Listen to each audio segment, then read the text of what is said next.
வரிக்குதிரையின் வரிகள். வரிக்குதிரைகள் அழகழகான கருப்பு கோடுகளோட ரொம்ப அழகா இருக்கும். ஆனா முன்னாடி காலங்கள்ல அதுக்கு அந்த மாதிரி அழகான வரிகள் கிடையாது. அப்பெல்லாம் வரிக்குதிரை ஒரு வெள்ளை குதிரையாவே தான் இருந்துச்சு. குவா அப்படின்னு ஒரு மிகப்பெரிய காடு இருந்துச்சு. அந்த காட்டுல ஒரு மிகப்பெரிய கிணறு இருந்துச்சு. அந்த கிணத்துல எப்பவும் சுவையான நல்ல தண்ணி குடிக்கிறதுக்கு கிடைக்கும். அதனாலேயே எல்லா காட்டு மிருகங்களும் அங்க வந்து தான் தண்ணி குடிக்கும். அதனாலேயே அந்த கிணத்த பொது கிணறா அழிவிச்சிருந்தாங்க. குவா காட்டுல வாழற எல்லா மிருகங்களும். அப்படி இருக்கப்பதான் கவா காட்டுல இருந்து ஒரு மிகப்பெரிய ராட்சச குரங்கு அங்க வந்துச்சு.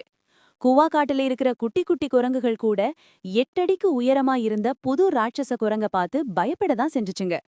அதுங்க எல்லாம் புது ராட்சச குரங்கு கூட பேசக்கூட செய்யாம ஓடி ஒளிஞ்சுச்சுங்க. குரங்குகளே இப்படி பயப்படும்போது மத்த மிருகங்கள பத்தி சொல்ல தேவையில்ல.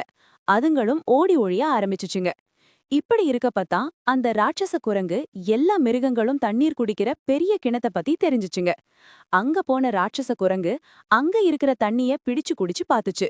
தன்னோட வாழ்நாள்ல அழுக்கு தண்ணிய மட்டுமே குடிச்சு வாழ்ந்த ராட்சச குரங்கு இப்படி ஒரு சுவையான தண்ணீர் கிடைத்ததும் ரொம்ப குஷி ஆயிடுச்சு. உடனே இனிமே இந்த கிணறு எனக்கு தான் சொந்தம்னு சொல்ல ஆரம்பிச்சிடுச்சு.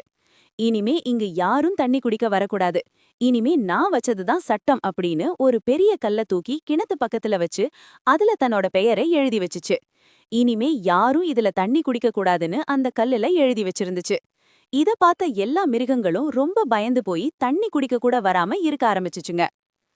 பஞ்சகால ஆரம்பிச்சதும் அங்க இருந்த எல்லா ஆறும் எல்லா நீர்நிலைகளும் வற்ற ஆரம்பிச்சிடுச்சு. அப்பதான் பெரிய கிணத்துல மட்டும் தண்ணி இருக்கிறது அவங்களுக்கு தெரிஞ்சுச்சு.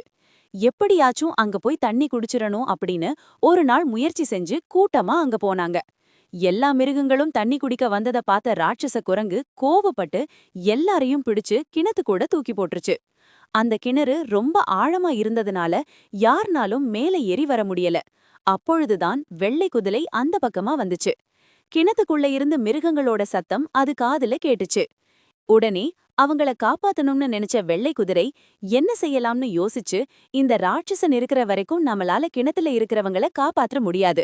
அதனால ராத்திரி ஆகிற வரைக்கும் காத்துக்கிட்டு இருப்போம்னு சொல்லிட்டு அங்க இருந்த ஒரு பெரிய மரத்துக்கு பின்னாடி ஒரிஞ்சுக்கிட்டு கிணத்தையே பாத்துக்கிட்டு இருந்துச்சு.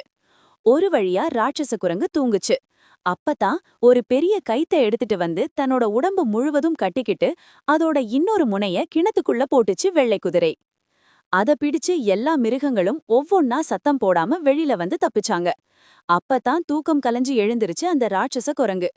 எல்லா மிருகங்களையும் வெள்ளை குதிரை காப்பாற்றுனத தெரிஞ்சுக்கிட்ட ராட்சச குரங்குக்கு ரொம்ப கோபம் வந்துடுச்சு. வெள்ளை குதிரை கட்டியிருந்த கயித்துல தீய வைத்திருச்சு.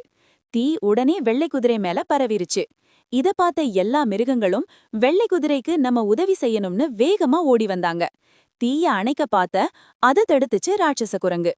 உடனே கோவமான எல்லா மிருகங்களும் அந்த ராட்சச குரங்க படிக்க அடிச்சு கிணத்துக்குள்ள தூக்கி போட்டுட்டாங்க.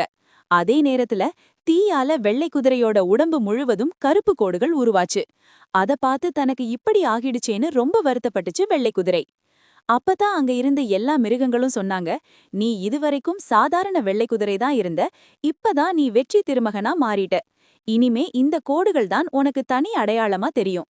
இந்த கோடுகளை வைத்துதான் நீ எவ்வளவு பெரிய வீரன்கிறது இந்த உலகத்துக்கே தெரிய போகுது அப்படின்னு சொல்லி வெள்ளை குதிரையோட மனச தேத்துச்சுங்க. அன்னையிலிருந்து வெள்ளை குதிரை வரி குதிரையா மாறி சாதாரண குதிரைகளை விட அதிகம் பெரும் புகழோட இருக்கு. ஆனால் உண்மையில் ஜீப்ராவின் கோடுகள் பரிணாம வளர்ச்சியால் ஏற்பட்டவை. பல கோடுகள் கொண்ட ஜீப்ராக்கள் கொசுக்களும் ஈக்களும் கடிப்படை தரிர்த்தன. ஏனெனில் அந்த கோடுகள் ஈக்களின் கண்களை குழப்பி அவை ஜீப்ராவின் உடலில் தரை இறங்குவதை தடுக்கிறது. இந்த ஈக்கள் கொடிய நோய்களை பரப்புவதால் கோடுகள் உள்ள ஜீப்ராக்கள் அதிக உயர்வாழ்ந்து குட்டிகளை போட்டன. காலப்போக்கில் இயற்கை தேர்வு மூலம் எல்லா ஜீப்ராக்களுக்கும் கோடுகள் வந்தன.